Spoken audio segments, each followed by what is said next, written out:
So I can try to fix this a little bit. Light. Hey everybody, welcome to another edition of Creators Corner. Today we have Mark Fenton with us. Mark, welcome to the show. Thank you for having me. You're welcome. So tell us how you got into comic books. Well, let's see. When I was really young, used to go to the grocery store with my great grandmother, and instead of going through the store with her, found my way to the comic rack in the beginning, in front of the store, the spinner, and those covers drew me in. I conned her into letting me get one or two every time we went, and I think the rest is history. Wow, that's very similar to myself. Grew up in the burbs, and every Sunday my mother would take me with her and walk up to the corner drugstore, before CVS owned them all. Mm-hmm. And every Sunday, if I was good for an entire week, I got to pick something off of the spinner rack, which is where I started between that and the Adam West TV show was my love of Batman and my favorite villain, the Joker, and the old Legion of Superheroes before Brian Michael Bendis ruined the franchise on that. And, I've been hooked ever since. So that was back in '74. Wow. So, yeah. Yeah, it's sad that that there's not those outlets anymore for comics. That it's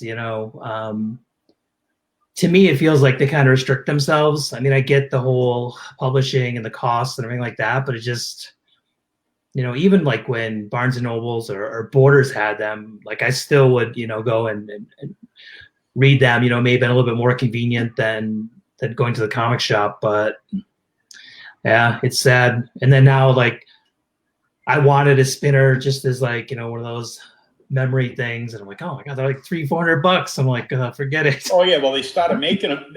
They got so popular. They're like, whoa!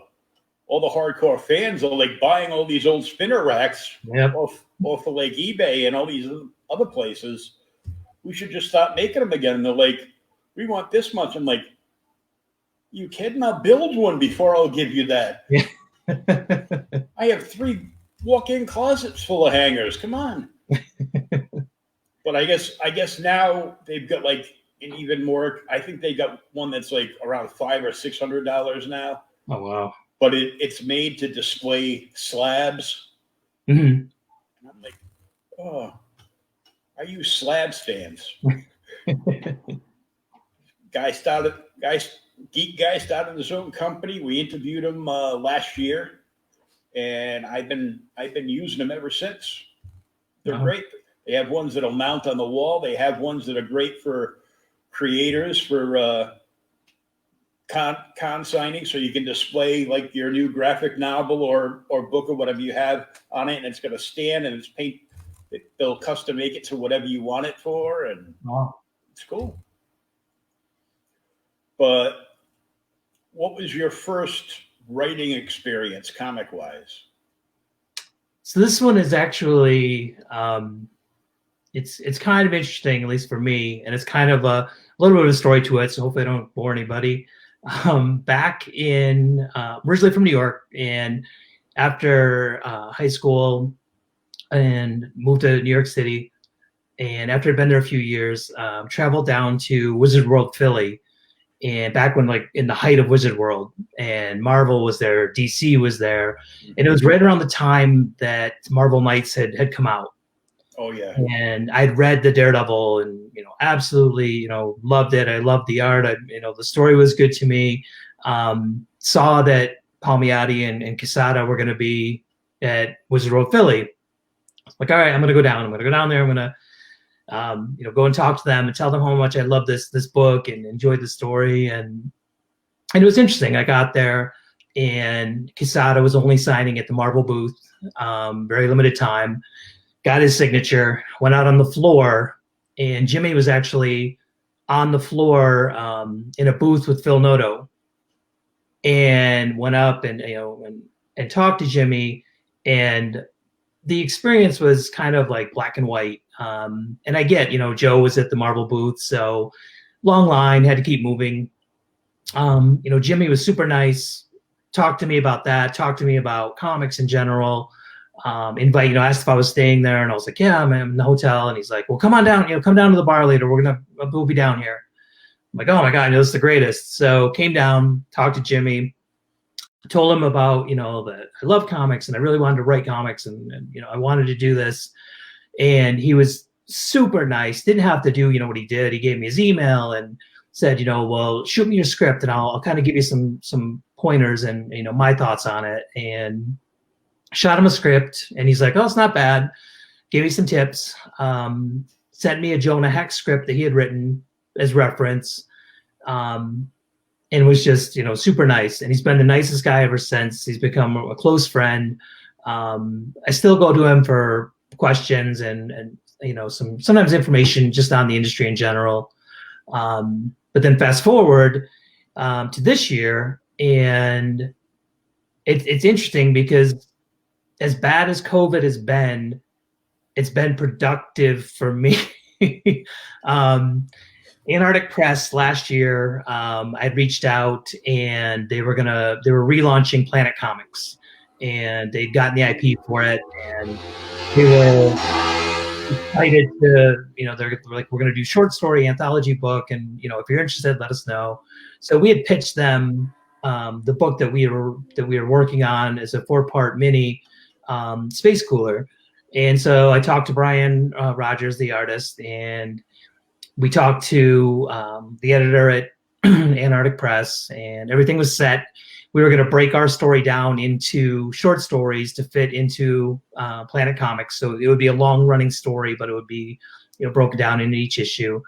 Right about the beginning of December, get an email, new editor, we're changing things up. We only want to do one-shot short stories.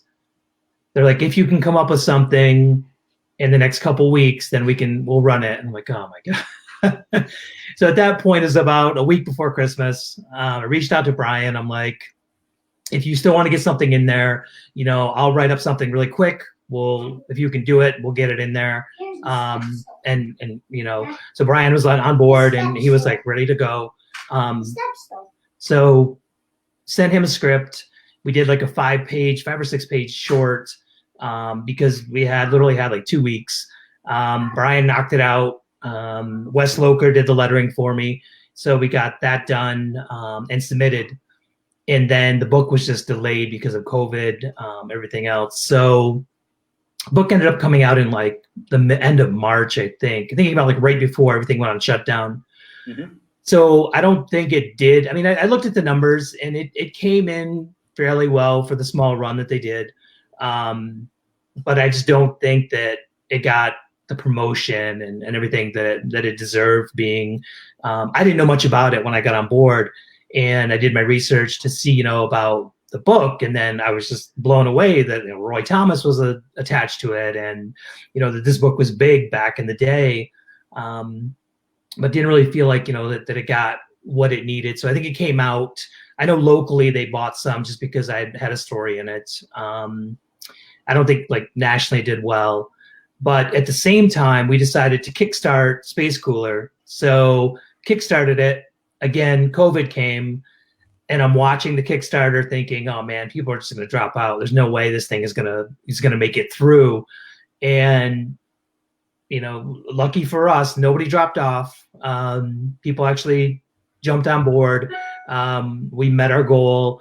We've got it. It's actually coming from the printer next week. So those two. Got another book, Adrift, coming out this year.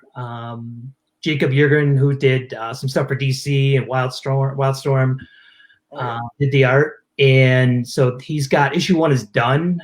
And I think we're launching it next week. So this year's been interesting. Like I said, for me, it's been busy. And Brian is on at work on issue 2 for Space Cooler now. So that'll come out again this year as well. Great. And new to this is like the first time it's been mentioned, but I'm working on an anthology book, and I'm actually writing for Phil Hester. Oh, great. Yeah, so super excited for that. Yeah, as bad as it's been in, with creators not being able to get their convention, get that income from the conventions and everything. On the plus side, you didn't have to deal with con crud. Yeah. And teenage boys who think that Axe body spray is good enough for a shower. That's true. Yeah. You know? Yep. And that's true. But it's kind of sad. Like, I think the last convention that I did was like January, and slowly, like, there were shows I was going to do this year, and it's just, slowly watching them fall off one after another. And it's just, I don't think anybody's going to be able to do anything this year. I've seen a few that are still trying to hang on for the end of the year, but it's just, yeah, I see GalaxyCon is like announcing like a slew of new people like wow. every week on Facebook, but I'm not sure if they're doing one of the virtual ones. Mm-hmm. I think they're probably doing one of the virtual ones because I don't think this many major league stars that they've been announcing are going to be willing to go out in public. Yeah, it's a risk. That's I know we're sponsoring an online convention that starts this Thursday. It goes Thursday through Sunday, called Comic-Con Line, and it's just 2 words, so it's comic and then CONLINE. Gotcha. And they've got a slew of big names that are going to be in there, and they're running like 10 hours a day for 4 days. So wow. They thought it was too much work back in March when they did it 3 days at 16 hours. So now they're going to do it 4 days for 10 hours. So.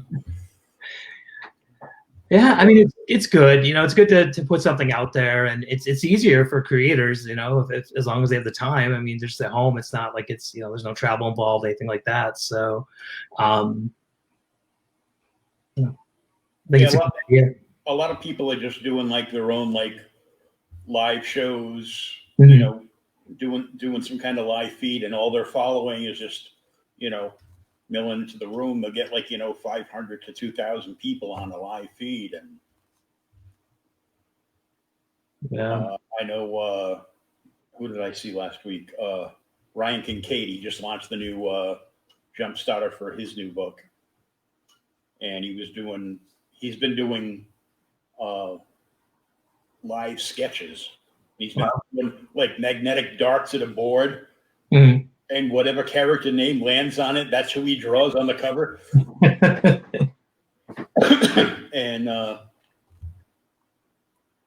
and he's been just like, so he's doing like, I guess like 3 or 4 covers a week, and auction sells the cover before he's even finished, doing all the colors and acrylics on it. Wow. Yeah. I mean, lots of artists have that route. You, on the other hand, have to pine away. Yeah, it's tough. I mean, I get it. We're coming in as not big names. Brian does work for Upper Deck, and he was in one of the talent searches for Top Cow, and I think he placed pretty high. So that luckily I have some friends in the industry that have been willing to help as far as variant covers. So for like Space Cooler 1, Andy Kuhn, who lives here in Albuquerque, did a cover for me. Victor Santos from Polar from Netflix, probably everybody knows him now, did a cover. Jimmy Palmiotti did a cover for me. And that was for issue 1. For issue 2, so far we have Thomas Tenney's doing a cover. If you remember, in the 90s, he was on ForceWorks for Marvel, and he did some other work as well. And he was part of Rob Liefeld's Extreme Studios Oh yeah. And then Keith Wilson is doing a cover, and Kez was with DC. Did some Batman stuff, did some Adam stuff, more inking, and I think he did some art director stuff for DC as well. And we'll have one more cover, and I'm trying to work on one more person for that. So hopefully we'll be able to announce that once Brian's got some pages done. That'll be good. I got to read through the PDF that you sent me, and I found it interesting. But if the criminals were so bad, I was with Mr. Tough Guy. Just get rid of him now. Yeah, yeah. It was a tough, like, to play it off and make it work. It was tough because I had to make it, I wanted to make it sound like, with this happening, the lower level criminals would stop because they wouldn't want any part of that. But you would still have these people that were doing white collar or like hardcore crimes. But I always wanted, and I don't know why, like the idea came, and I was just like, man, what if there was a prison in space? And it was like, how would that work, and how would that look, and how would those people feel? Because kind of like, you're living in space, so that's cool, but you're also stuck there. So how, and just to play on that, just to me was interesting. And then, then how do you get a story out of that, and then making it into like a revenge story, and with another person that's part of this but doesn't want to be part of this. So I hope, there's no escape plan because there's nowhere to go. There's nowhere to go because the shuttle drops off the prisoners and leaves. So unless you've knocked out a bunch of guards and stolen weapons and are going to pose as the guards, waiting for the hatch to open, you have no way out. Yeah, and the thing too, the tie into it, and I try to be like, because I had tried to think through the questions that people would ask, like, well, what about this, and what if someone did that? So we specify in it that when these guards go up and take these prisoners up and are stationed there for a year, because of the population limits, that they take a gun with the number of bullets of prisoners that are going up, and unfortunately have to kind of decrease the herd and weed out the older criminals that are up there. Take them out and put them out in an airlock. And that's what we'll get to, is like, you'll see like how it pans out in issue 2. Like the readers will see how it works as far as that and shooting, and then what happens with the bodies and stuff. And the big thing for me in issue 2 is going to be that we're going to meet the big bad, and we're going to meet the crowbar killer, and we're going to see like what kind of person he is, and how he's dealing with being stuck up in a prison after not being able to do the things that he craves, or the things that he had done before. And I liked his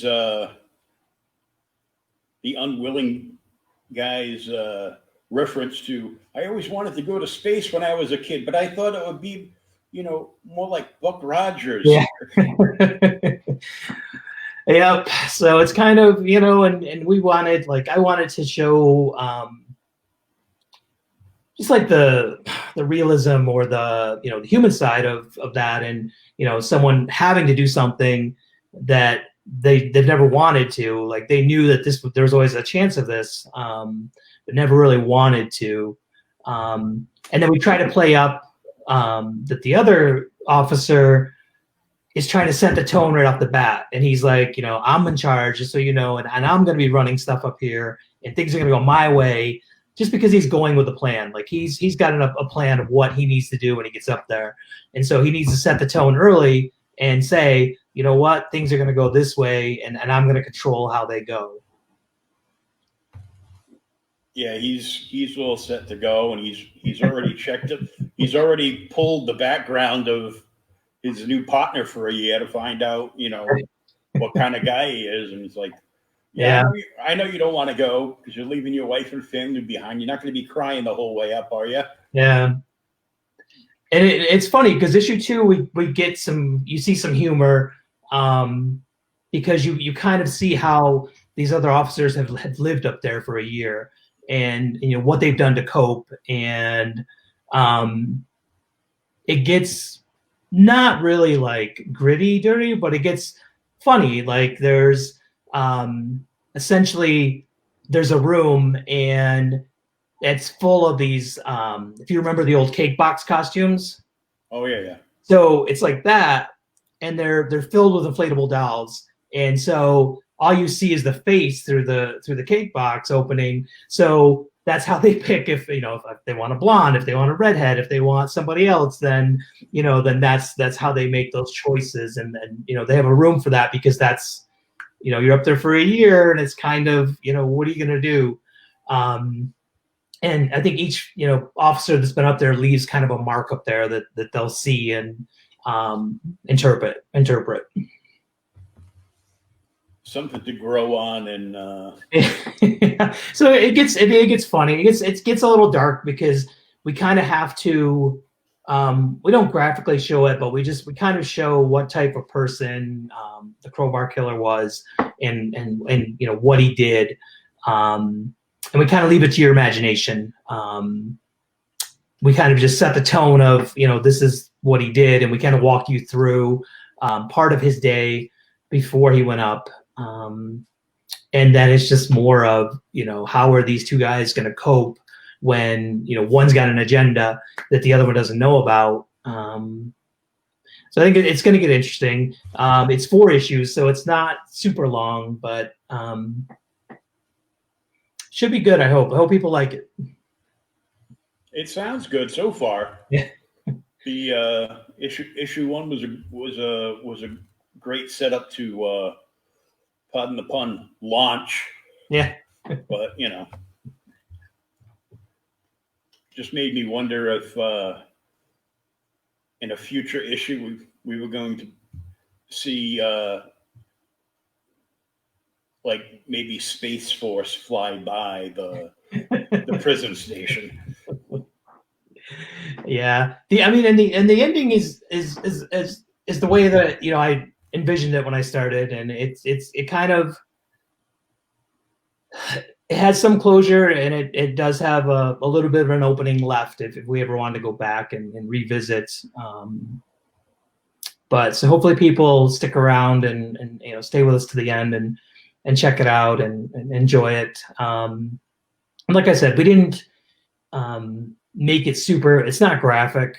We leave it more to your imagination.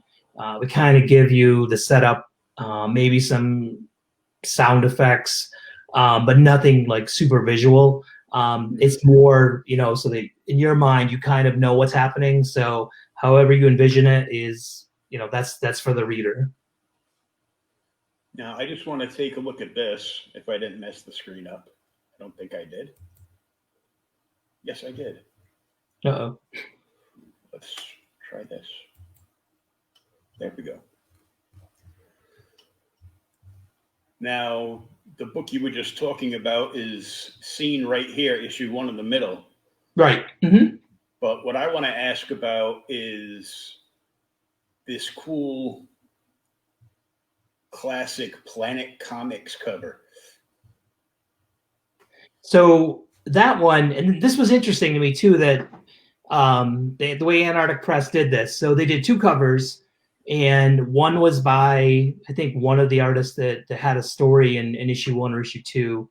And then this one was by Will, it's going to kill me, remind his last name, but he worked on like Batman, the animated series. Oh, okay, yeah. And it's Will, I think it starts with like an M. But yeah, that was the one good thing that one of the good things the Antarctic Press did was that they wanted the covers to be like they were back then, with strong female characters and overcoming the obstacles in that type of situation. So this cover, I really liked it too. This one, for some reason, they were charging $10 for, and then the other cover was just the regular, like, I think like $4. But I'm with you. I was a fan of the cover for the variant cover. Yeah, because I'm like, that just jumps out because a friend of mine had a Kickstarter that he launched last year, and he just successfully did issue 2 of his book. But his first book, he had like I think he had like 5 different covers that you could choose from. Mm-hmm. But one of them was like an EC thing like this. Mm-hmm. So I took that cover. I go, that looks awesome. Yeah. And then they did the throwback cover he did for issue 2 was basically they took like one of the old Atari and television cartridges, Mm-hmm. and they did the art like they would do on that, and it was like Yeah. all boarded and set up like that. So I'm like, oh, that's cool. My daughter looked at it and goes, that's dumb. What's that supposed to be? Go to your room, watch Harry Potter again.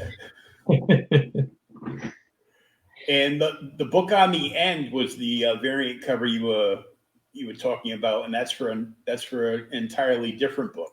Yes. So the last one is for Adrift, and that's the book with Jacob on art. That one is more of a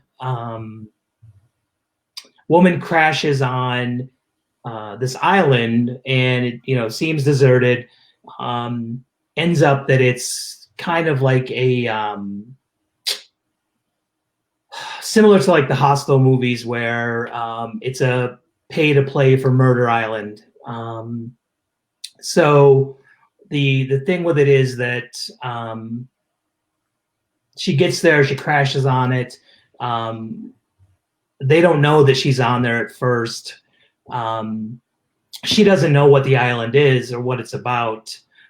So they kind of discover each other, and it leads to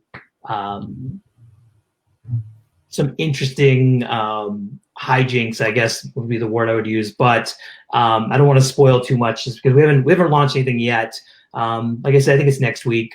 But it was a fun book. I like Jacob. We've worked on a couple things, and this is the first time that we've kickstarted something together. So I'm excited for it. And this one is another Victor Santos cover. So he did a cover for me on this book as well. It's very interesting. Yeah, I like Victor. He has that cartoony feel, but he puts a lot into the images he's done for me. Like I tell him the story and tell him the characters, and he kind of like, he'll send me like his quick sketch, and he'll be like, this is what I'm thinking. I'm going to put this person here, and this person's here, and then this is here, and you tell him, is that okay? And I'm just always like, it's up to you. I'm like, I'm letting you do the cover. I trust you. Whatever you think would work. And so that's what he came back with. And like I said, I can't complain. Same thing with Space Cooler. He dropped our main characters in and had the spaceship to kind of tell the story. Mm-hmm. So he's really good with that.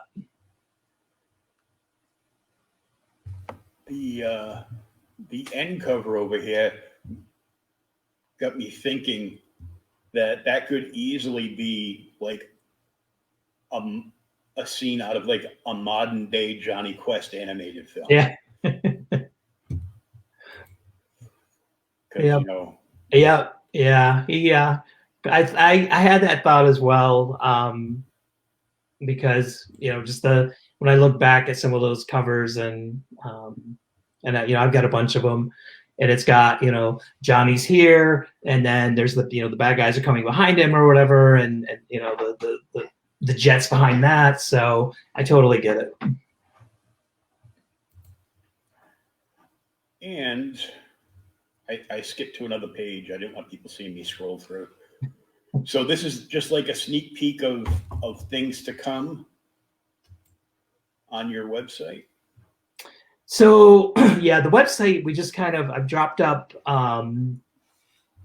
some images, and so yeah, so Down is a book that I worked on with Thomas Tenney, and we kind of both went on to different projects. And so this one, the cover is by Steve Irwin, and it's inked by Keith Wilson. And so Down is, kind of like what it sounds like. It's a hero that has lost his way and considered a joke, gets some help, learns some things, and tries to come back and make amends and make things better. And then the other image is one of the covers for Space Cooler 2 that Brian's doing. So we see the main bad guy, the Crowbar Killer, there in the prison, kind of just sitting in like an old beat up chair. But we kind of learn that he's a higher up there. He's like a prison boss.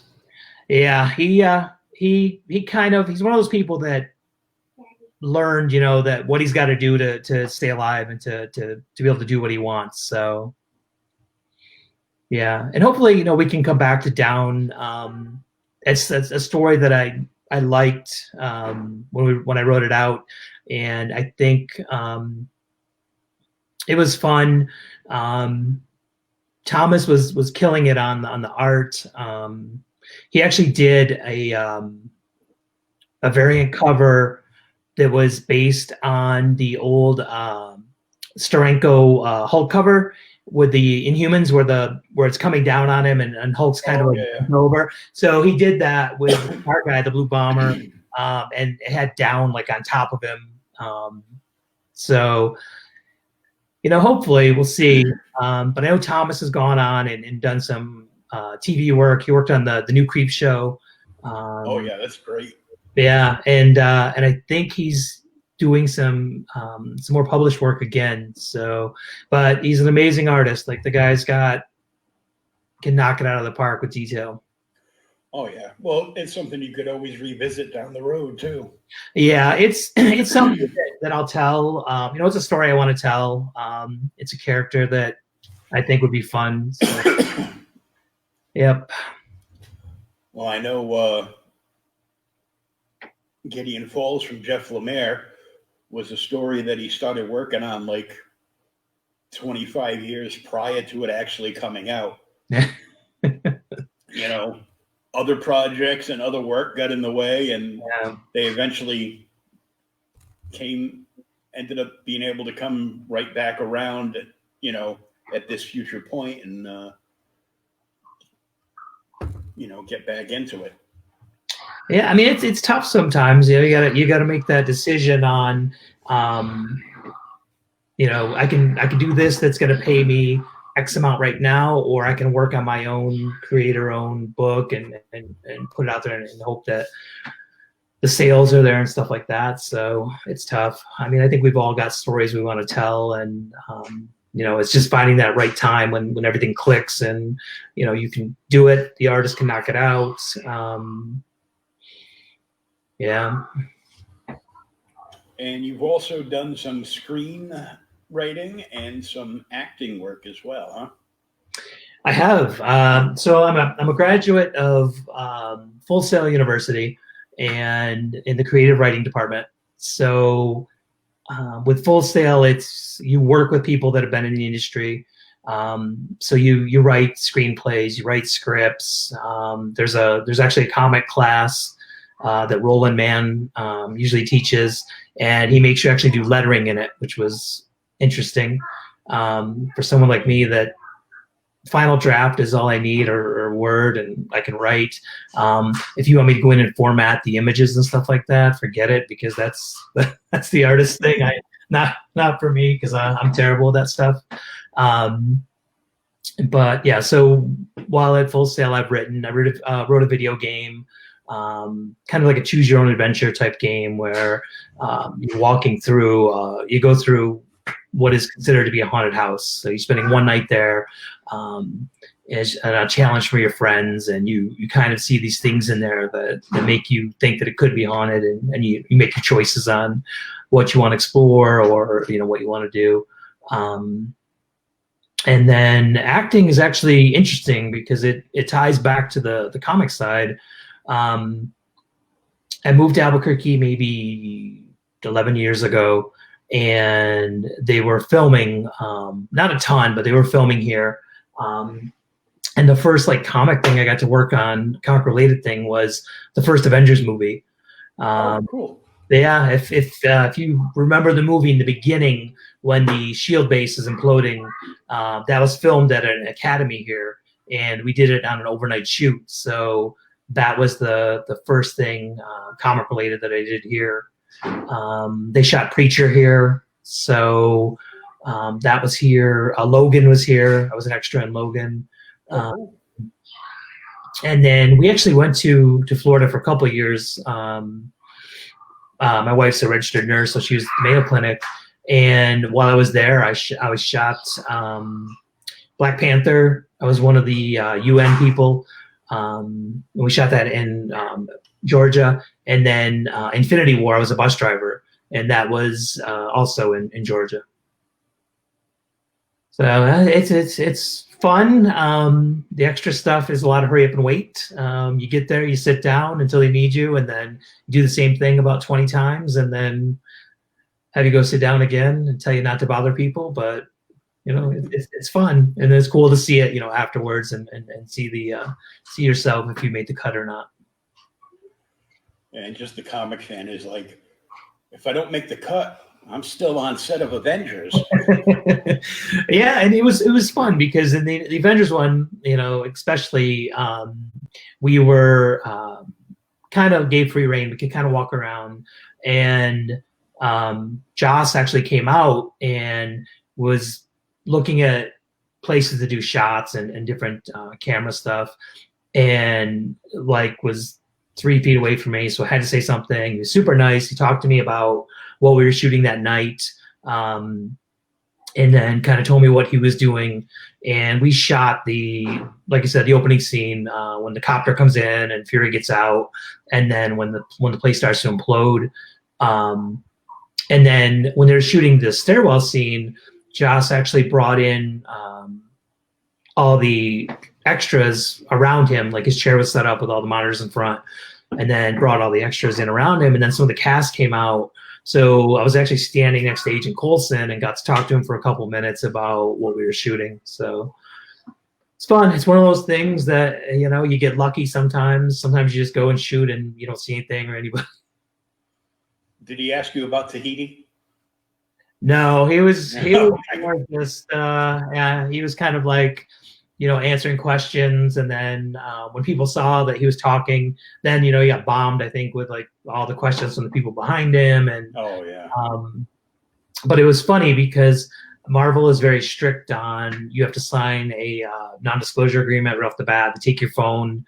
You don't have anything. So it's like, oh my God, I'm right next to this guy. I can't get a picture. I can't get an autograph. So, yeah. Nope, you can be here, but nobody's going to know you're here unless you make the cut. Yeah, and then, you get all of your paperwork and stuff from when you get paid. And it was funny because all the movies and TV shows get a code name, and the code name for the first Avengers was Group Hug.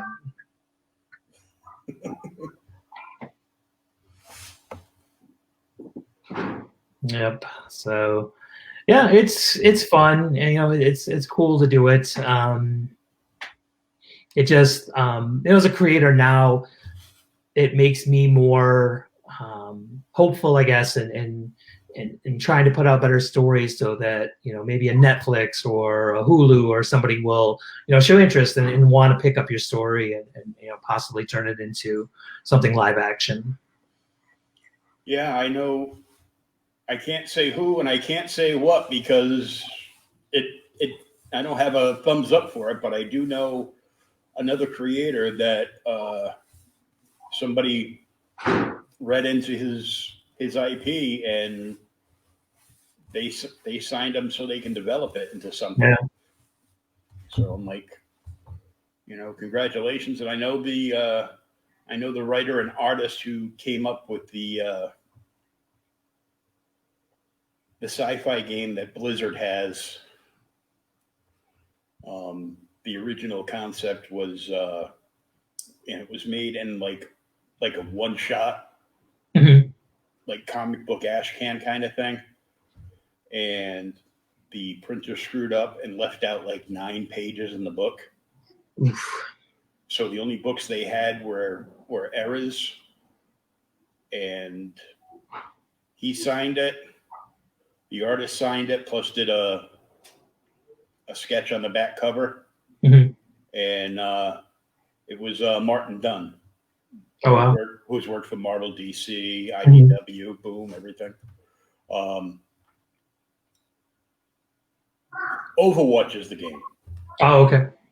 So their original comic idea got bought up at a convention from Blizzard, and it's what has become Overwatch. Wow. I still have one of the original. I think like 9 copies. Oh wow. So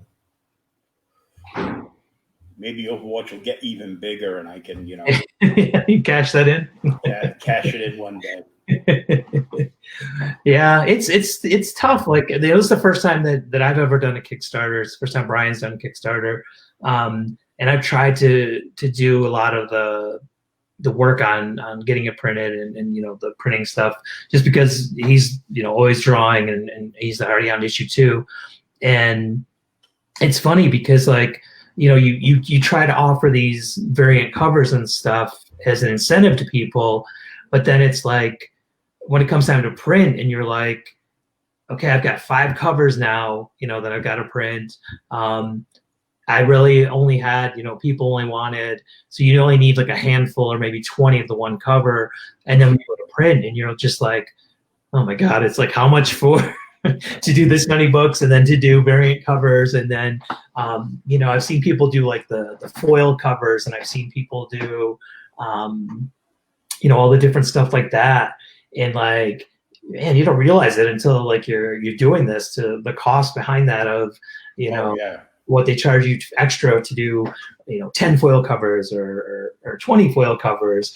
And it's just kind of like, maybe when I get up to like Brian Polito Kickstarter status, then I can do, 35 different covers in foil and gold and all these different things. But it's definitely, learning experience. And I think it's been a good one. It kind of gets you ready for, like in our case, we're doing 4 issues, so gets us ready for that. We kind of have an idea now going into issue 2, about what we need to make to get this book printed, to get it shipped, and then incentive-wise, like what we can offer. Yeah, most creators are thrilled if they're funded in the first 48 hours. One, because they're fully funded, and everything else just goes towards, unlockable bonus stuff. Yeah. And plus, if you're funded within the first 48 hours, Kickstarter bumps you up to like the top of their thing. So when people come in, you're one of the first things you see. Yeah. Brian Polito, on the other hand, is usually, he has a big live to do whenever he launches a book now, and it's usually funded within the first 48 seconds. So, yeah. The rest of us are, a week out, and we're like, oh my God, we need $200 more bucks. Come on, we need $200 more bucks. Yeah, we've had a couple people on that were like, I think, like $500 to $600 away from it, because usually, sometimes you start out like really good and you start getting enthusiastic, and then it goes, and then it tails off because you've gotten, your friends and family have supported you first, and you kind of had that uptick, and then it's like, come on, somebody's got. And you're so close, and it's just, Yeah, and we got lucky with the first one too, because Brian did some sketches. I had the original art for the Andy Kuhn cover, so we did that. And so I think we were good with that stuff. We tried like shirts with some of the art and stuff, and I was surprised like there really wasn't a big interest. And then the variant covers were hit or miss. And again, like, learning experience for us. Well, we know going forward now kind of, what we need to do and what worked for us. So things that go back and forth. Yeah, and I watch, like, I'll go and see and watch other people's Kickstarters, their friends and stuff, and see how they do. A lot of it, if you have the name recognition, it helps a ton. Oh yeah, just makes it easier for you. But like I said, we've got variant covers from industry pros, so I'm hoping that'll help. And we're doing like creators with each issue. So hopefully, issue 2 will draw some interest. Like I said, Thomas Tenney hasn't. I don't think he's done like a ton of published stuff in a while. I think he's doing more now, but the guy's style is just is incredible. Keith's an incredible artist, and he's done a bunch of stuff for DC. So I'm kind of hoping that some of the people that remember him from his Power of the Atom book, stuff like that, will see it and kind of jump on. I collected that. Yeah, I think Graham Nolan was the artist. Keith was the inker, yeah. And I think Stern wrote some of them. But yeah, I talked to Graham just a few weeks ago. Yeah, I mean, he's doing not Kickstarter, but Indiegogo. But I see him doing more. He's doing both, I think. Yeah, it's it's tough, and it's something that we wait to, because it's like Indiegogo. I get you've got people that always use Indiegogo, and then you've got for us, I think it would be tough because people know Indiegogo going in. It's the creator gets the money either way. If they don't hit their goal, you're paying up front for their book. So being a not known name, I think it's a little bit tougher. Would have been for us to do it that way, and I don't know that we would have gotten our goal. Whereas with Kickstarter, if you don't get it, they don't have to pay. And I think it's just And Kickstarter is the go-to name. Yeah, and it's just everybody's been happy. People are always scrolling through Kickstarter to see what's there, and if you do well enough in the first 48, you have the possibility of being one of the links in the Kickstarter emails. Yeah, that they send out to everybody. So you have that. I know some creators are actually doing both. They're doing a simul launch on Kickstarter and Indiegogo, because there's some people that like Indiegogo because I guess their cut's like a little lower. Yeah. So the creators get more money. So there's some diehard fans that they cruise the Indiegogo to see if they've missed something on Kickstarter and back and forth. And during this time, there's been just so many people going to the crowdfunding. Yeah. To find something different, because sometimes they're how many Batman stories can you read? Well, personally, I can read them all, but yeah. But I mean, it's worth it to check it out, because there's so people, like you said, people have so many stories to tell, and there's such creativity out there with people's characters, and some aren't the greatest, and may not make it get funded, but it's like, even if they don't, I mean, for me, just to try to get my stuff out there, like I've made ash cans and mailed them out to some of the publishers saying, here's the samples of some of the stories that I'm working on, and these are the artists, and I just want you to take a look and get to get an idea of like our storytelling and what we're doing. And some of the publishers will come back and be like, oh, that's great. I haven't seen an ash can in forever. That's cool that you took the time to make this and put it together. And and I just think that it at least puts you in their mind. If something comes up later on, and they might be like, oh, well, remember that guy that sent the ash can? Well, he had a story kind of similar to this, and maybe we should give him a call and see what if he could do something like that.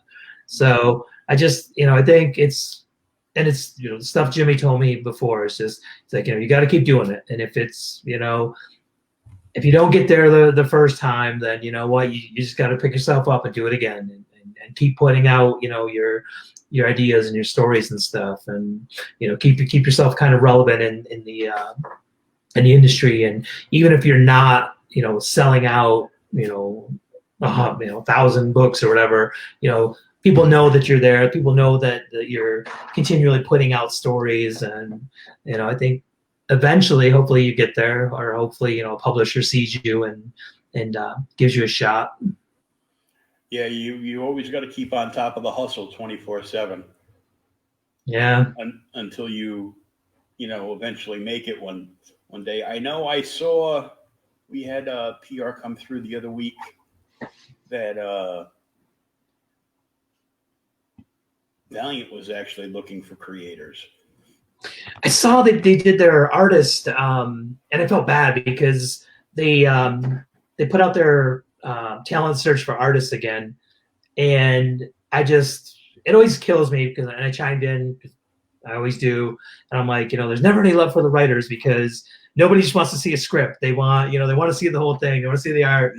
I'm like, there's no love. And somebody came back and they're like, you do realize what the page rates are for artists and writers, right? And that writers can be writing multiple stories while an artist is doing, having to do the one book. And my response was just, I don't agree with that. I don't feel that page rates should be like that because, I can knock out a script in 2 days and edit it. Whereas, it's going to take Brian a couple weeks to draw this book. So, to me, it's like the artist should technically get more because, there's more work to it for them than there is for me. And so, I was like, I'm totally with you. I totally get it. I don't agree with the way that the page rates are set up. But I just don't think that there's as much, opportunity for writers to show their work. Top Cow does the talent search, and that was like another thing. Like this year, I told Matt Hawkins previously, I was like, I'm going to do it. Never did it. Then this year, I'm like, well, let's see if I'll try and do it. Then the Antarctic Press book came out, and it's like, well, you were published, so now you can't do it. It's like,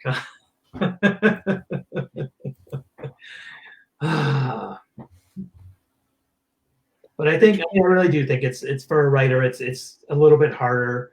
Oh yeah, definitely. Because you have to do it on your own really first to show what you can do. Just because to get somebody to look at a script is tough because then they're gonna be like, well, who is the artist on board with you, and what's the art style going to look like, and all of that. Yeah, you gotta go solo and self-publish, and then if you try to show it to somebody, if there was a show still going on, yeah, you try to show it to somebody, and they're like, at a bigger company, and they're like, yeah, this is all well and great. So have you been published? Yep. Well, yeah, by myself. Okay, well, come back to me after you're published. Yep. And it's like, yeah, I'm trying to get published here, but it's a never-ending circle. Yeah, and it's it's one of those things. Like you either really have to love it to do it, just because it's not gonna make you super rich right off the bat, and it's not But I think like those of us that grew up with comics and really love the storytelling, and for me it's the the art, because it's like I can write this and I can picture what I would want the characters to look like. I can't draw them to save my life, but when you work with that artist and kind of tell them, this is what I'm thinking of this character, and then as they're drawing it and sending you, samples and stuff like that, you're working through it, and you're getting that character to where in your mind where you want it to be. Like, to me, that's just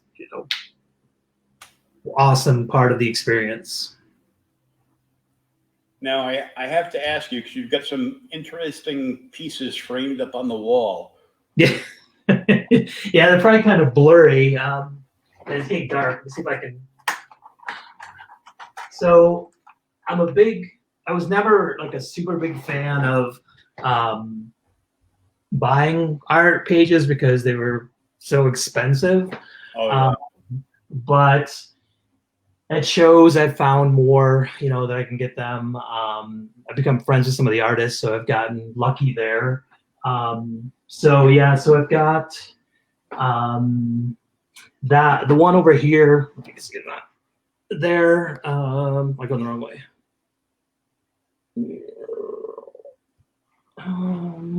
Let's see. Yeah, there we go. So the one up here in this corner is John Cassidy from the Astonishing X-Men run with Joss Whedon. And the next one is, I don't know, you guys probably can't see him super well, but the second one here, Keith inked it and Jill Thompson drew it. It's from, I think it's Elementals. Nice. And then the middle one is a Buffy page. I don't think that one's Carl Moline. I think it's Richard. I can't think of his last name, but that's a Buffy page. The next one is Jeremy Hahn page. And then the one over here is a Kerry Gamble page. And then that's a Chris Bachalo Venom. Very nice. Yeah, I've become more of a, I don't know, you get one and then it's like, well, I really like this person. I like their art, so let me try it. But I know I spent like $180 on signed prints last month. It's tough. But it's like sometimes, if you can do it, it's worth it. Because if that story meant something to you, or I would love to have a John Byrne. I don't see that happening anytime soon, but it's one of those things on the wish list. Well, maybe if the current miniseries gets picked up by Netflix. Yeah, that would be nice. That'd probably be one of my larger purchases that I have to explain to the wife why it's worth it. But yep, it would definitely be up there. Yeah, I had bought some because I just moved into a new place back in October, and as you can see, there's nothing up on the walls yet. I was hospitalized and in a coma for a better part of like 2.5 years. So, oh wow, I'm back home, and I had a small apartment just south of where I am, and then I lucked out and I got this 2-bedroom loft that's like 2,400 square feet, and there's nothing on the walls. And COVID interrupted me getting my entire collection back from my friend's double garages. Oof. So we're still working on that, but I got some. I got like 3 signed prints from Esteban Idas. Oh wow. They were all painted.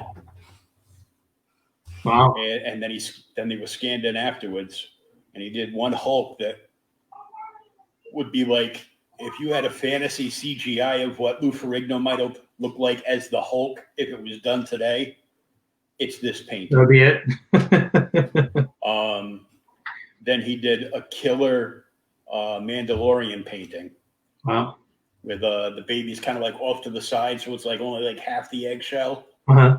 But it's him and Baby Yoda walking towards the front, and behind was all the spears with the stormtrooper helmet spiked Oh, in the background, and I'm like, oh, that just looks awesome.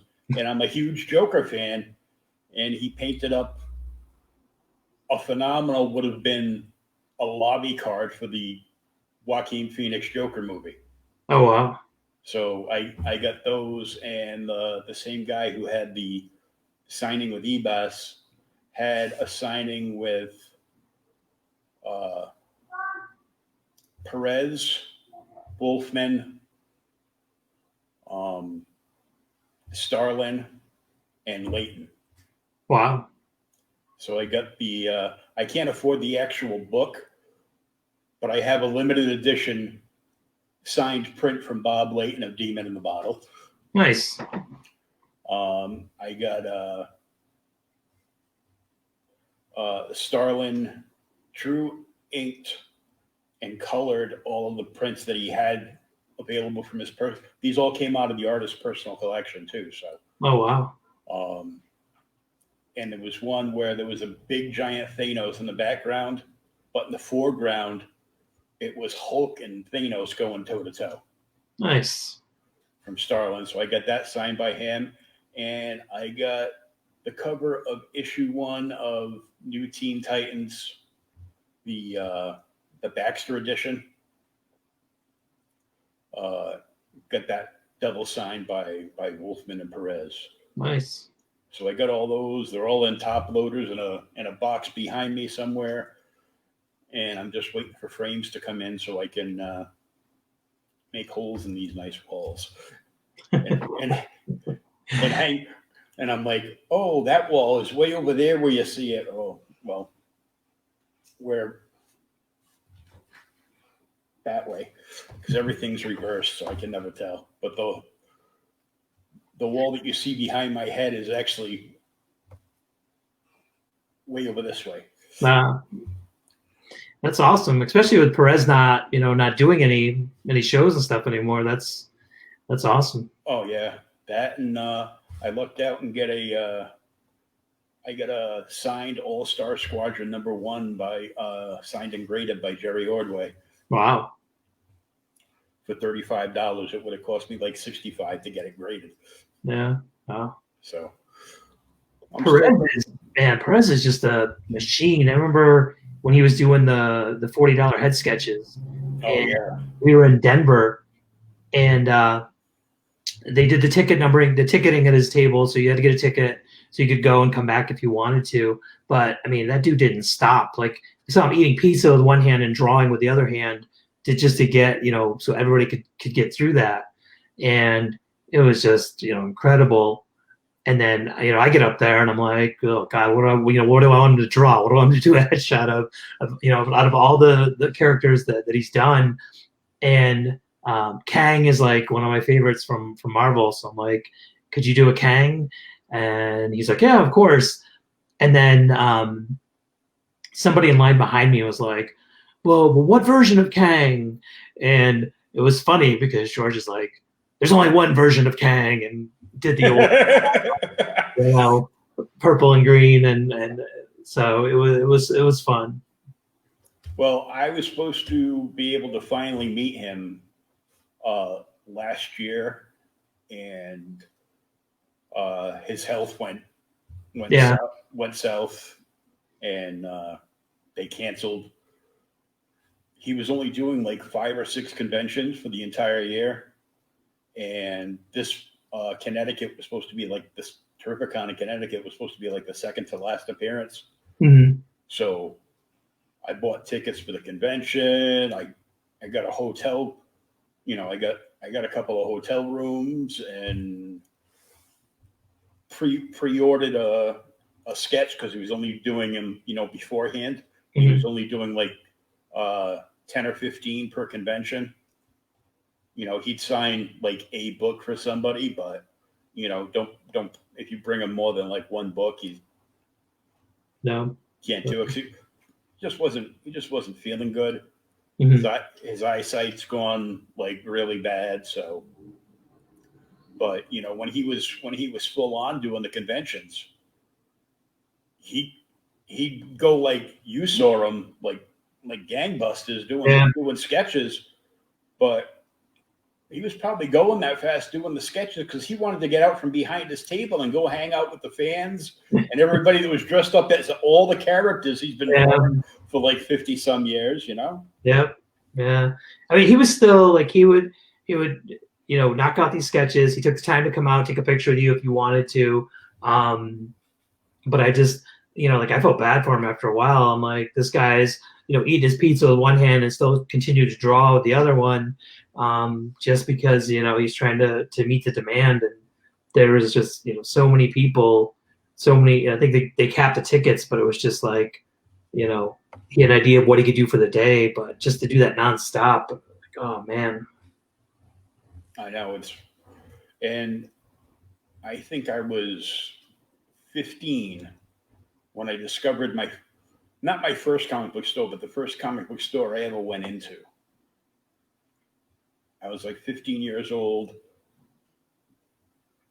probably bunking school, or I just got out of school when I was just walking around, you know, the downtown one-way street of my town, just walking by, and I walked right past this because it was like a little hole in the wall place. I think, you know, the front of the store was like maybe like 5 feet wide. Mm-hmm. And about 40 seconds after I walked by it, it clicked. Like, is that a comic book store? And I ran backwards. And I was like, oh my God. And it's right like a week before Crisis on Infinite Earths started coming out. Wow. Just to tie it into George Perez. Yeah. Yeah. And I was just, you know, overcome with joy. I actually ended up working at that comic shop. The comic shop was sold to, from the owner to the manager. The manager still has it. Wow. I'm 50 now, and I discovered it when I was 15. It's still in business. Wow. Yeah, I'm the same way. Like for Mythica, we had one comic shop, and it's still there. It's moved locations, but you know, the first time I saw it was upstairs, and just happened to see like the Batman logo or Superman logo in the window, and you know, told my mom, "Oh, can we go up? Can we go up? Go up the stairs? This narrow stairwell." And it's like they've got windows painted on the wall as you're going up. And there's characters in it, and you're just like, "Oh my God, this is the coolest thing ever!" There's the characters are here, and then you know we went in, and it was I'll never forget the first book that I actually bought from there, because it'd been, you know, the grocery store before that was the Teen Titans X-Men crossover, and oh, I love that book. I was just like, what? The Teen Titans and the X-Men in the same book? What's going on here? You know, we got to have this thing, and you know, that was like just the greatest thing. And I've been fortunate, you know, I've met the creators that worked on these books that, you know, were done back then. My hometown Ithaca actually does, I think it's the longest running comic book club show. This year would have been like the 45th, I think. Wow. Yeah, and they've had like everybody, and they've had Frank Miller back in the day. I think last year or the year before, Walt and Weezy were there, and you know, Roger Stern's there every year because he lives in Ithaca, and Tom Payer's been there because Ahoy is in Syracuse, which is like the next city over. So they've been really good about. It's not a super huge big show. They get like a handful of creators, but a lot of these creators came there like back in the 70s and stuff, and so they know that it's been a long running show, and they come back and are willing to do that. And I know, like, I couldn't make it the year Walt and Weezy were there, but I had my mom and my sister go, and I'm like, you got to get these books signed by them. I'm like, there's no way I'm never gonna be able to get this done. And my mom, who's not a comic book person at all, was like, oh, they were the nicest people, and they signed your books for you, and then they asked if we wanted to put your name, or my first thought was just, Mom, make sure you pack those well when you send those. Don't be just sticking in an envelope. But I've never had like a bad experience talking to creators at Yeah. like any shows I've gone to. But that sounds like it's probably like has that old time comic book show where it's like, you know, might be lucky to get like, you know, one or two artists that might be local, Yep. And then, you know, just vendors and, you know, none of the hoopla with, you know, all the cosplayers and They get some cosplay stuff, not a ton. They've got a couple actors that are local that were like on I think it was like one of the Star Trek TV shows. So they come I think every year, and then like I did the show one year. I don't remember what year it was. Um, three, so maybe 2 or 3 years ago. 3 years ago, maybe I did the show, and they gave me an end booth because I was from Ithaca, and you know the table across from me was like this lady that crocheted stuff. So it's like that kind of a show. It's free entry; they don't charge entry. Ithaca College was hosting it and giving them the space, but it was like that. It was just that kind of really small. Essentially, it was like one circle of vendors in the middle and then the outside. But it was like you said, it's a lot of local talent. Then Roger Stern, who's always there, and that guy is just like incredible to talk to, especially for me, like on the writer side. Just talking to someone like that, and he is just super nice. He signs your books. He'll talk to you about the industry and stuff, and he's just super nice. And then it's actually funny because I saw Shooter last year, and I was talking to him about that. And I don't know if you've ever seen like Jim Shooter's show. He brings that photo album. Oh yeah. And he'll show you his pictures from like his days in Marvel, and so I told him, I was like, yeah, I've talked to Roger Stern, a lot when I've been there. And he's like, oh, he was great. And then he'll pull out a picture, and I'll be like, oh, here's the picture of Roger and I and Marvel in 1982 or something. I'd be like, that's great, but can I get my money back on these Shooterverse books? It's just I covered just trying to type something in here here's the name. I covered the Rhode Island Comic Con. I'm in Mass, but it's the closest. I'm like between the Boston show and there. So I covered Rhode Island Comic Con last year, and because I was press, between being press and being in a wheelchair, so they gave me super early access. So people were like still setting up. So I got to meet and talk with Neil Adams for like almost an hour. Wow. Before he got in a grumpy mood later on in the day. Your fellow New Yorker, Graham Nolan, was there. Yeah. So I probably talked to Graham on and off throughout the course of the weekend for probably a good 40 minutes or so. We talked about upcoming projects like his new Kickstarter now, the Chenoo, and he was talking about various other things. And then I backed away as he ran out from behind his booth because there was a guy that was at least 7'5", dressed in classic Vengeance of Bane cosplay. Now Graham's not a short guy. Yeah, no, he's big. If I come across the picture, I'll show it to you one time. I think Graham's head only came up to the guy's chest. Wow.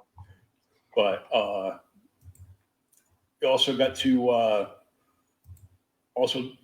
talk shop and hang out while he was catching up on sketch work with Bill McKay. Nice. Tom Mandrake was there, so I got to meet him and tell him what a huge fan I was of his Spectre series back in the day. Nice. And other people, illustrators that I know that, you know, just do all the conventions. Mm-hmm. That's like their whole lifeblood. They do sketch covers, original art, paintings, sketch cards, you Yeah. know, and they do all the comic shows. They do all the Grateful Dead circuits, and now it's just a big haul. It's kind of depressing all around, pretty much. Yeah, I mean, I'm with you. It stinks not seeing people. You know that we kind of there's those people that do the circuit every year, and you just expect to see them. You know, you're like, oh well, you know, my local show is going to have such and such, and they do the show every year, so you kind of get in that groove of expecting to see them and talk to them for, you know, a little bit about what they're working on, stuff like that. So it definitely, you know, there's a hole there. And for the people that live off the circuit, you know, like I feel really bad because, you know, it's either if you're an artist, then you can offer sketches and stuff, but then, you know, you got the added cost of shipping now, and you've got, you know, all these other extra little pieces where at the show it's just, you know, someone comes up, here's my money, you know, you do the sketch, move on. So it's yeah, it's interesting. I'm hoping, you know, next year we can get back to the circuit. And I mean, obviously, you know, everything's going to be different. Things are going to change, Oh yeah, and you know, but just to be able to go out and you know, see your friends and the creators and stuff is good because, you know, you never know. I mean, it's like some of these, you know, creators like from you know, when we were younger are up there in age now, and you know, you don't know how many more, you know, how many more years are they going to be doing the shows where you can actually go and you know, talk to them and see them. yeah, because November at that same convention was the last time I saw Alan Bellman Before he passed, yeah. before he passed, and Joe Sinat just passed. Mm-hmm. He stopped doing.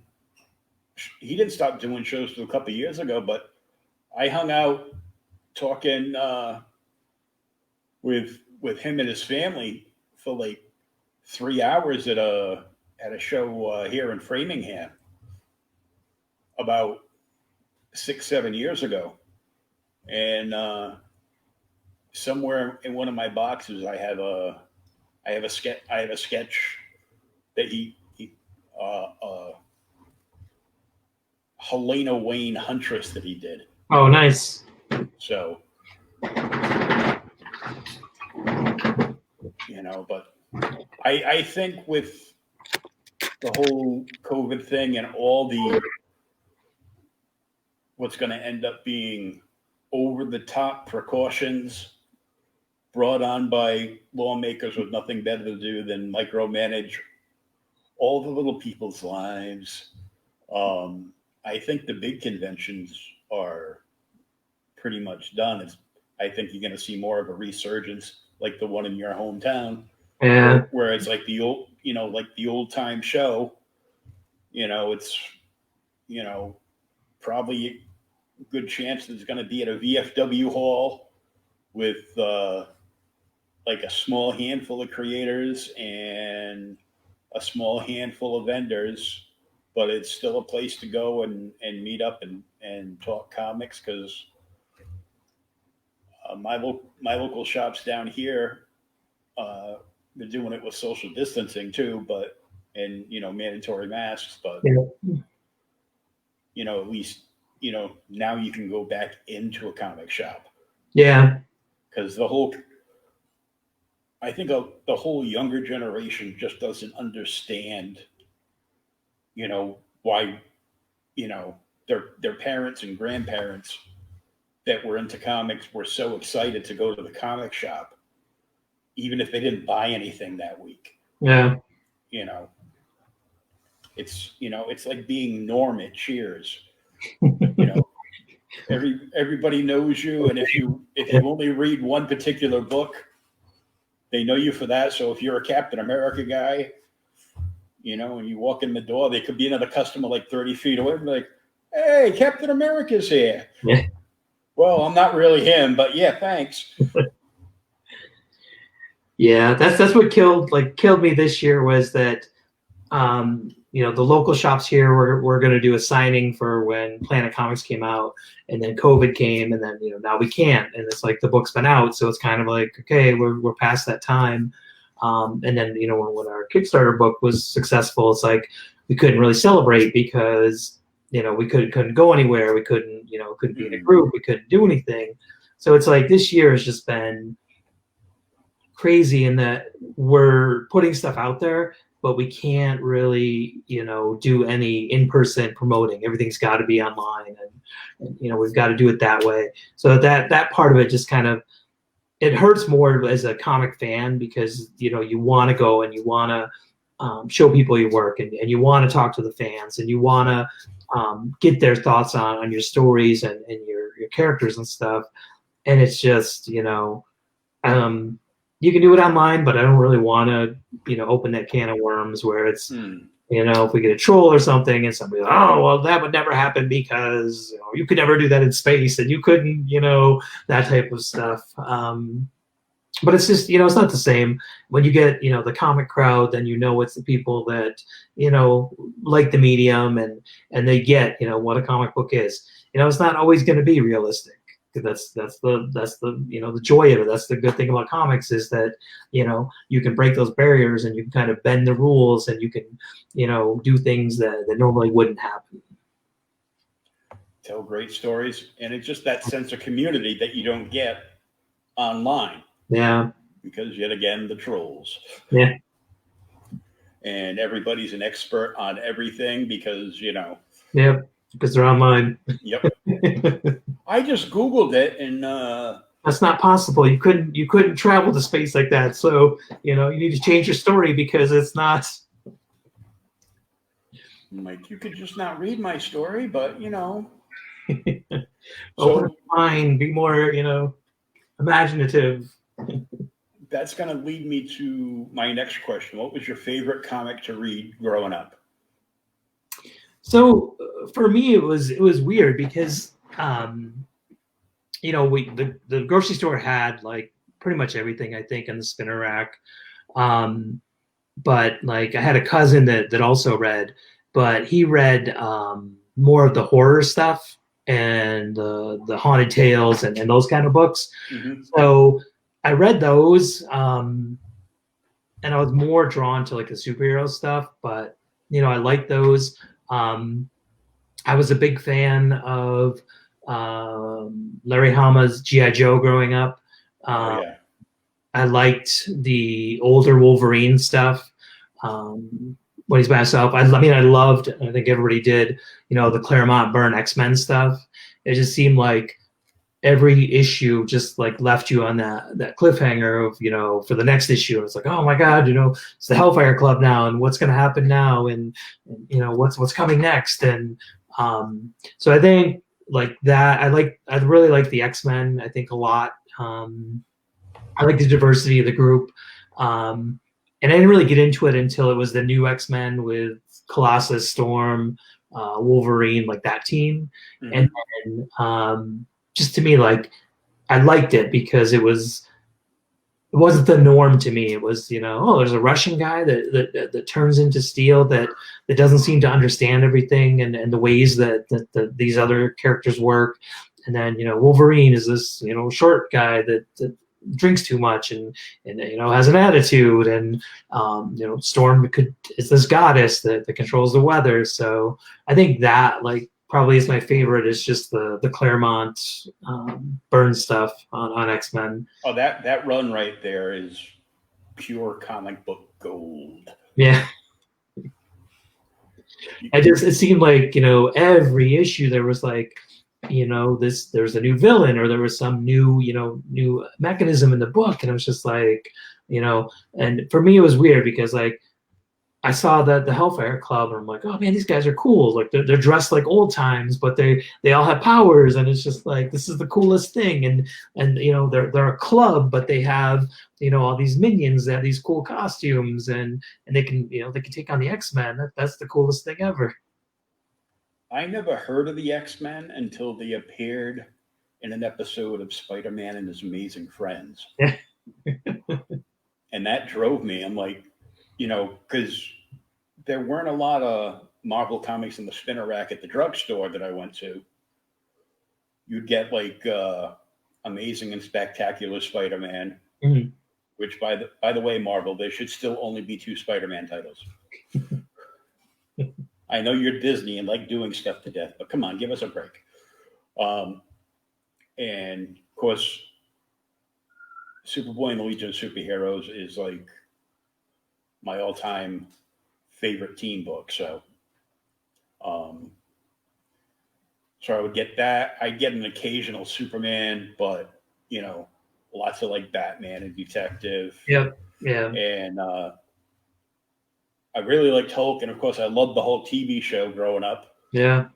But my friend that lived diagonally across the street from me, the only comics he bought were Hulk. I go, well, I can put my Batman comics or, Legion or whatever, Haunted Mansion in my back pocket, go hang out with Mike, and we can swap comics to read them, and then I can bring it back to my house afterwards because he just wants to read. He wanted to read mine. I wanted to read his. So we get together before we play baseball, like on a Saturday. So like right after breakfast Saturday morning, we'd all go sit out, in the summertime on his front stoop and, read comics. We'd run back to our house. We'd run back into our houses for lunch, and we play ball all afternoon. So are you reading any current comic books now? It's funny because I think I tend to lean more towards indie books nowadays. I will pick up. I really like the Jeff Lemire stuff that he's done. Oh yeah. So and his DC stuff has been good too. Like I'm reading The Question with Dennis Cowan and Sinkovich. So I like that. The Black Label stuff has actually been pretty good from DC. Like I've liked a few of them. His Joker was great. Yeah.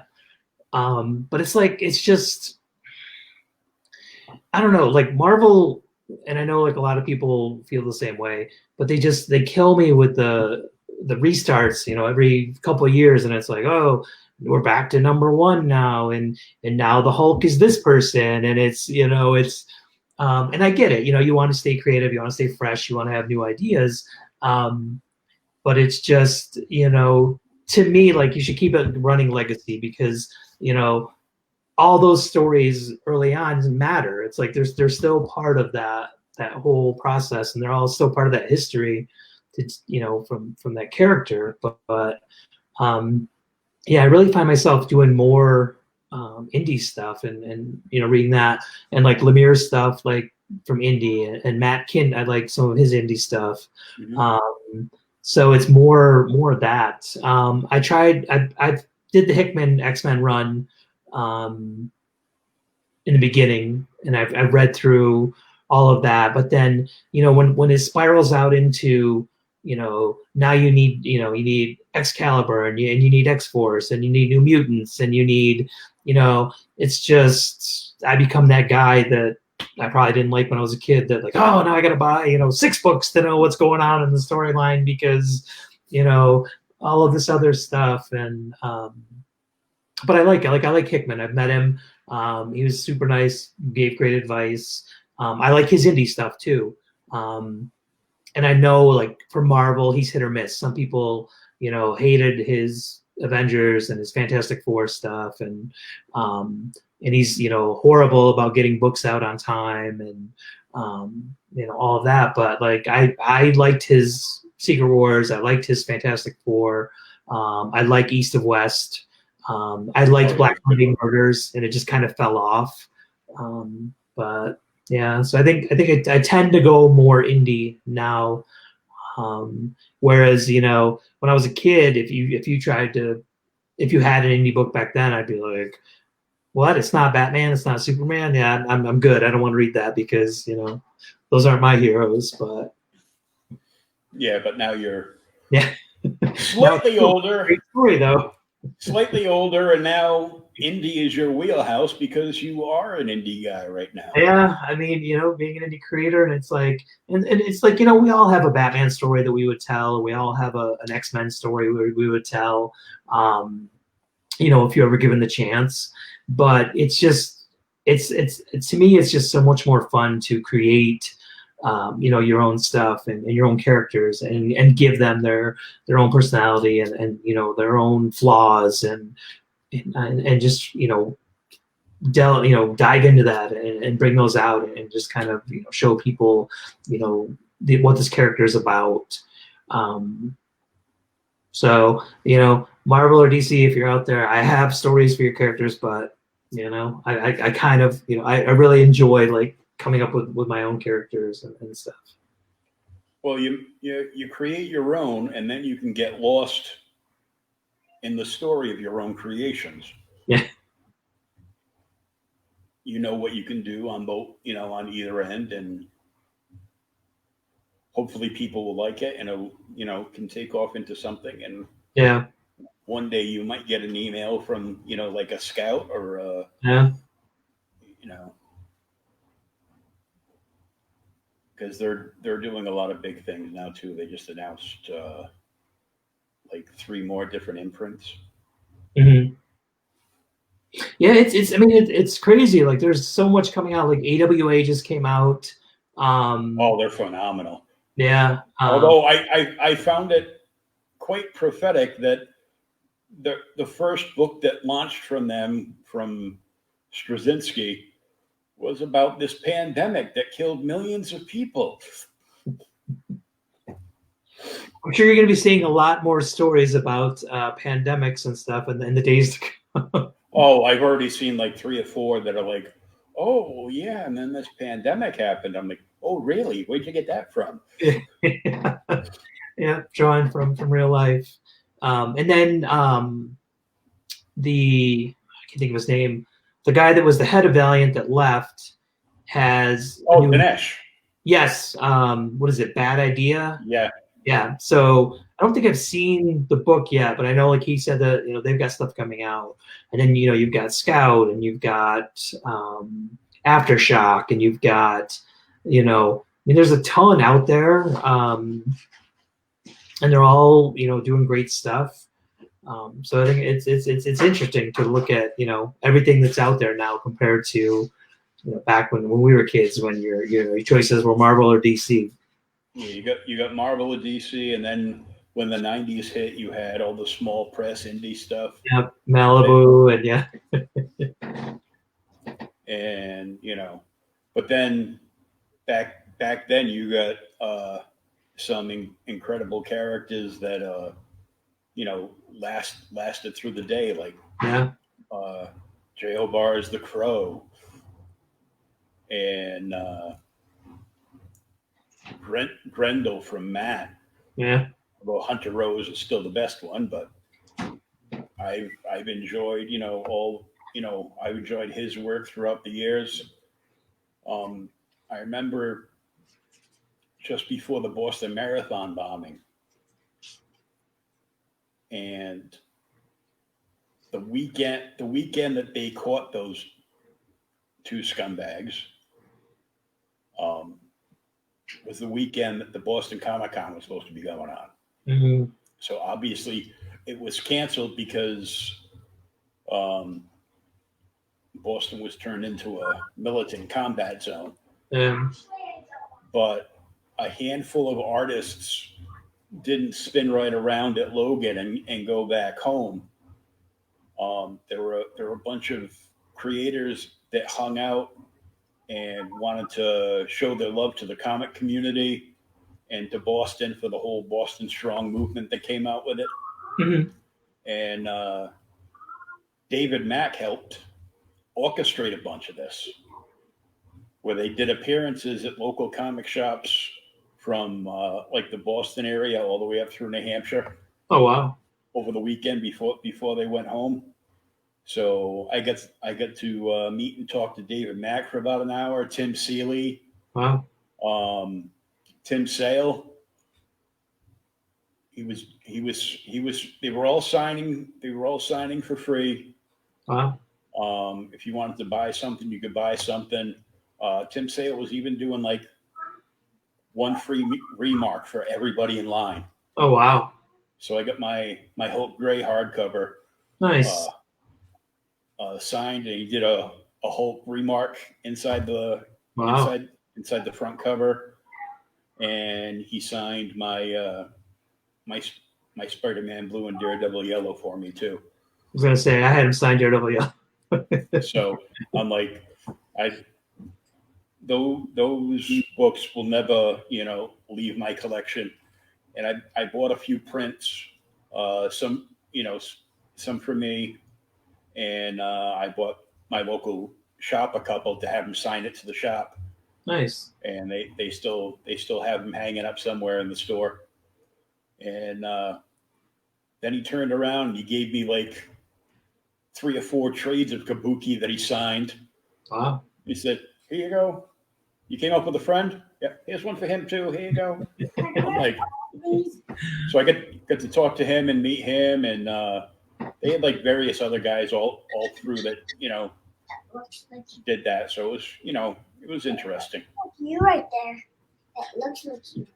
Yeah, David Mack's come to a few shows here in Albuquerque, and he's always been super nice. He's always been, we're receptive to fans and stuff, and really, really, really great. Fun fact, Tim Sale is actually from my hometown of Ithaca. Cool. Yeah. Moved out west, but yeah, he's from Ithaca. I've loved his work ever since I was a kid. Yeah, his Batman, the one character that always stood out to me was the way that he did the Mad Hatter, because he made him like this short guy with the big hat, and just the way he always does faces, and just the bigger eyes with like the dark underneath. It was just, I was just always blown away by that, the way he did that character. Oh yeah, the long Halloweens, Yep. the dark victories, it's just good stuff. Yeah. Now, one final question: Sure. Star Wars or Star Trek, and why? So it's funny because the answer kind of, I grew up on Star Wars, so I was always a Star Wars fan. I didn't really get Star Trek when I was younger. To me, it wasn't as action-packed as Star Wars. And I was a kid, I was like, I go to the theater and I see Star Wars, and it's like, everything is happening, and the Empire's coming, and Darth Vader. And Star Trek was just, to me, it was like, oh, they're on a mission, they're at this planet, they run into these aliens, now they're back on the ship, and they're off to the next adventure. So as a kid, it would have been Star Wars 100%, because that was my thing. As I've gotten older, I respect both. I think that they're both great in their own manner. I wasn't, and I don't know if it's just growing up on the Empire and Return and Star Wars, and then seeing the newer ones now, if it wasn't the same for me because they weren't my characters. Like I grew up with Han and Leia and Lando and that set of characters, and now you're bringing in like these new characters, and to me it's like, I understand you have to do that, and there's nothing wrong with those characters, but they weren't my Star Wars. Like my Star Wars were those 3 movies that I saw in the theater as a kid, growing up.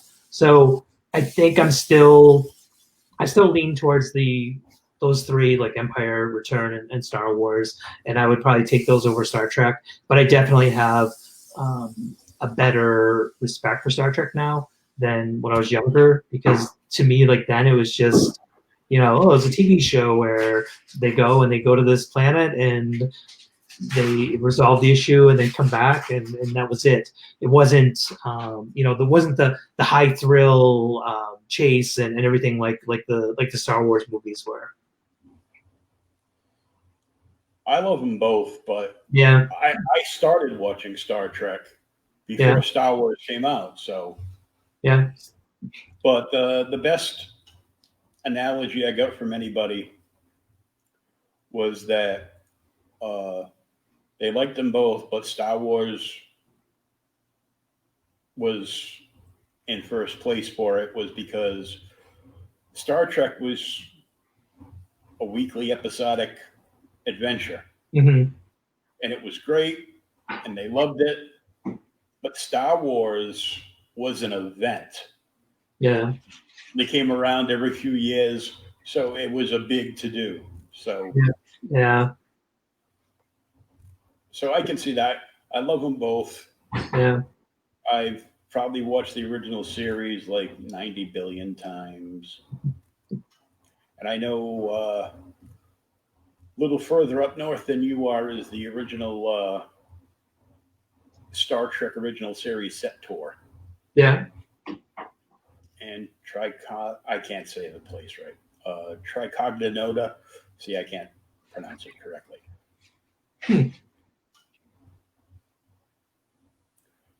But the guy got an abandoned.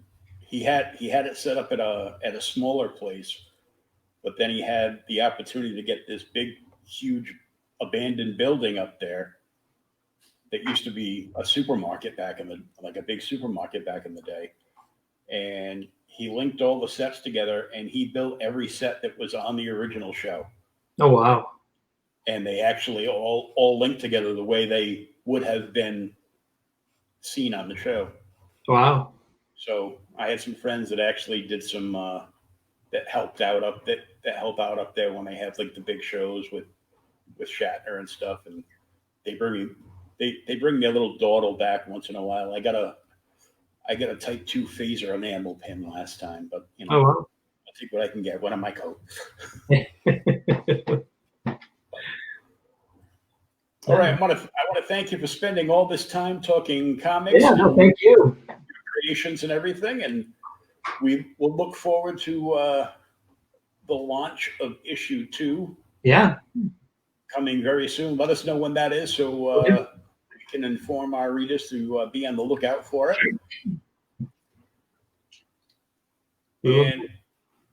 And we will definitely be looking for that issue ourselves. Awesome. So hopefully this will be over so you can get to that local Ithaca comic show maybe next year, and Hopefully they have it next year. Yeah. hopefully. Uh, So thanks for spending all this time with us, and we'll see you again real soon. awesome. Thanks so much.